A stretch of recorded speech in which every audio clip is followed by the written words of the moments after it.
Hello, sir and ma'am. I am Teresita C. Gallardo, 43 years old, married, have three children. The eldest was 23 years old, boy. The second one is 21 years old, boy. And the youngest was 18 years old, girl. We have four brothers and four sisters in the family. I am fourth in the family.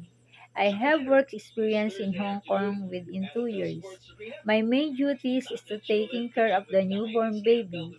I also do household chores like cooking, washing, ironing, and also taking care of the pet. I also have experience in the Philippines within 4 years. My main duties is to taking care of the newborn baby.